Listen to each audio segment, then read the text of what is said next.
आप समझोगे कि क्या है। नहीं समझ पाते हो ना इंग्लिश ना, तो मैं एक एक करके डेली थोड़ा थोड़ा इंग्लिश आपको बताऊंगी, ठीक है। सबसे पहला है कम इन, ठीक है। कम इन अगर कोई बोलेगा तो बहुत बच्चे नहीं जान पाते हैं। तो कम इन का मतलब क्या होता है, जब आप लोग बाहर से पूछते हो मैं आई कम इन, तो टीचर बोलते हैं ना कम इन। कम इन का मतलब क्या होता है, अंदर आओ या फिर अंदर आ जाओ, ठीक है।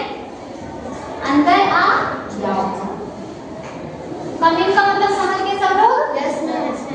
फिर जब तुम लोग को बाहर जाना होता है क्लास से, तो आप लोग क्या बोलते हो, मैं आई गो आउटसाइड या फिर मैं आई गो आउट मैम। इसका हिंदी क्या होता है कि क्या मैं बाहर जा सकता हूँ।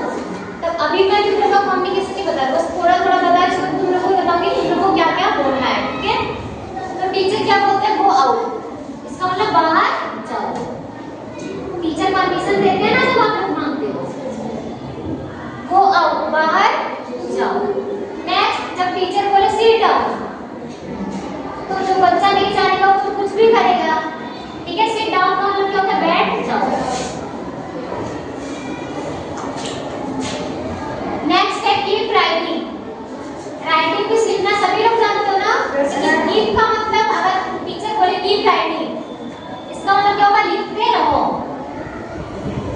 ठीक है, लिखते रहो। अगर कोई बोले स्टॉप टॉकिंग, ठीक है, स्टॉप टॉकिंग, स्टॉप मींस क्या होता है, रुकना, टॉकिंग मींस क्या होता है, बोलना, ठीक है, बोलना बंद करो, ठीक है।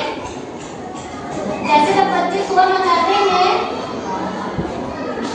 तो टीचर क्या बोलेंगे, स्टॉप टॉकिंग, बोलना बंद करो। नेक्स्ट है listen to me. Listen to me का मतलब जानते हो क्या होता है, लिसन मींस का सुनना, टू मी मतलब मुझे सुनो, ठीक है। जैसे हम कुछ पढ़ाएंगे आप लोग नहीं सुनते तो मैं क्या बोलूंगी, लिसन टू मी मतलब मुझे सुनो, जो मैं बोल रही हूँ उसको आप लोग सुनो। फिर do your work, do your work, ठीक है, अपना काम करो। जैसे कुछ लोग होते हैं क्लास में बैठ कर मस्ती करते हैं, तो टीचर बोले डू योर वर्क मतलब अपना काम करो, जो भी आपका काम हो, लिखना पढ़ना याद करना वो काम करो, ठीक है। राइट नीटली, राइट मींस होता है लिखना, नीटली मींस क्या होता है, साफ साफ। जब आप गंदा लिखोगे तो टीचर कॉपी पे लिखते हैं ना राइट नीटली या फिर नीट एंड क्लीन लिखते हैं, तो साफ साफ लिखो, ठीक है। अगर कोई लिखा कॉपी में आपने बोला राइट नीटली, तो आप क्या लिखोगे कि साफ साफ लिखो, इसका मतलब क्या आप समझोगे कि साफ साफ लिखो। Next do it now, do means करो, इट मींस इसे, नाउ मींस अभी या फिर अब। इसका क्या होगा, इसे अभी करो। जैसे मैंने ये वर्क दिया, ठीक है, मैंने आपको ये वर्क दिया, फिर मैं बोलूं डू इट नाउ, तो तुम लोग समझोगे मैम क्या बोल रही है, कुछ तो करना ही नहीं। जो बच्चे नहीं समझ पाते वो क्या करेंगे, कुछ नहीं करेंगे, वो तो अपना मस्ती करते रहेंगे। लेकिन जब आप जान जाओ कि डू इट नाउ का मतलब क्या होता है, अभी इसे अभी करो, तो जब समझ गए आप लोग फिर क्या करोगे, उसको नोट कर लोगे, ठीक है। Next keep revising. बार बार टीचर बोलते हैं, जब आप लोग को याद नहीं होगा बोलते रिवाइज करो, रिवीजन करो, बोलते हैं ना, उसी का मतलब है कीप रिवाइजिंग का मतलब है बार बार पढ़ो, ठीक है।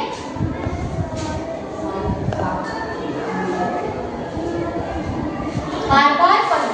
Next listen carefully.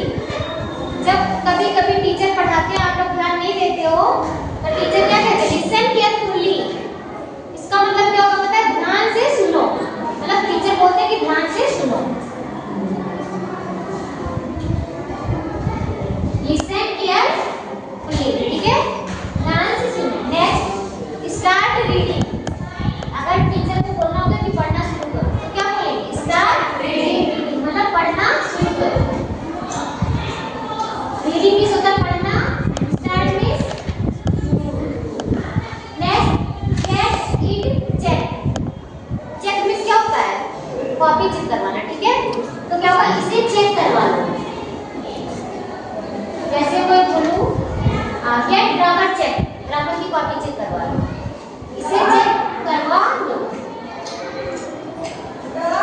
नेक्स्ट है स्टडी प्रॉपर्ली, ठीक है। स्टडी प्रॉपर्ली का मतलब क्या होता है, जब आप लोग पढ़ नहीं पाते हो तो टीचर बोलते स्टडी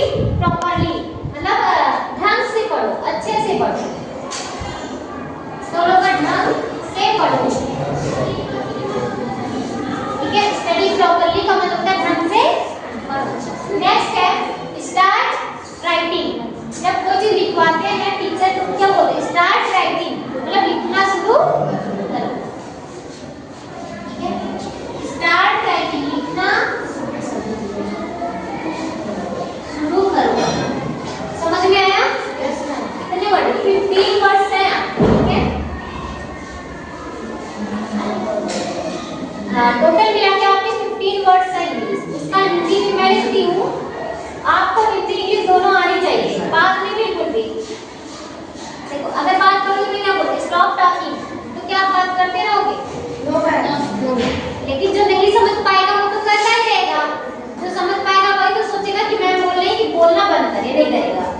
समझ गए कि नहीं? तो समझ में आया कि नहीं इंग्लिश? इतनी इंग्लिश सभी को याद होनी चाहिए। अगर मैं कभी भी बोलूं तो आपको ये चीज फॉलो करना है, नहीं की तो मैं पिटूंगी, ठीक है। अभी थोड़ा थोड़ा अगर हम इंग्लिश बोलेंगे तो धीरे धीरे अच्छी पकड़ आप सबकी हो जाएगी। अभी तो ये थोड़ा बहुत पता है नॉर्मल, फिर धीरे धीरे और बड़ा, फिर क्या होगा, आप हर एक चीज इंग्लिश टू इंग्लिश ड्रॉप करने लगोगे, ठीक है। तो इतनी चीजें छुट्टी है जो आपको याद करके आना है सभी को, ठीक है।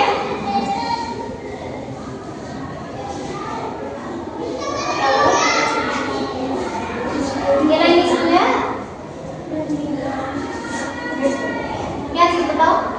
स्टडी प्रॉपर्ली, ढंग से पढ़ो, ठीक है। स्टडी भी शुद्ध पढ़ना, प्रॉपर्ली भी ढंग से पढ़ो। जब कोई बच्चा भूल जाता है तो क्या बोलते हैं, ढंग से पढ़ो या फिर अच्छे से पढ़ो, या फिर कहते हैं घर पे पढ़ के स्टडी प्रॉपर्ली, मतलब रोज पढ़ो तब आपको अच्छे से आ जाएगा, ठीक है।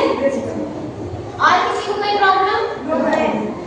इंग्लिश याद हो जाएगी ना आपको? अगर कोई भी पूछे या आपको भी बोलना, मान लो आपको फ्रेंड में बोलना है, कोई लिख रहा है, एक तो बात नहीं, कोई अगर लिख रहा है वो साफ नहीं लिख रहा है तो क्या बोलोगे, राइट लिखिए। अपनी फ्रेंड को भी बोल सकते हैं ये चीजें ना, सिर्फ टीचर लोग तो कुछ चीजें बोलते हैं। लिसन टू मी अपने फ्रेंड को बोल सकते हैं, जैसे कोई बात बोलना हो, लिसन टू मी, मुझे सुनो, मतलब मेरी बात को सुनो। ये सब फ्रेंड भी बोल सकते हो ना, जरूरी नहीं सिर्फ टीचर ही बोलते हैं ये वर्ड, आप सभी आपस में ये वर्ड्स यूज कर सकते हैं। और कहीं ना कहीं आप लोग अब से थोड़ा बहुत यूज करेंगे अपने लिए, ठीक है, ताकि आप लोग को याद हो जाए।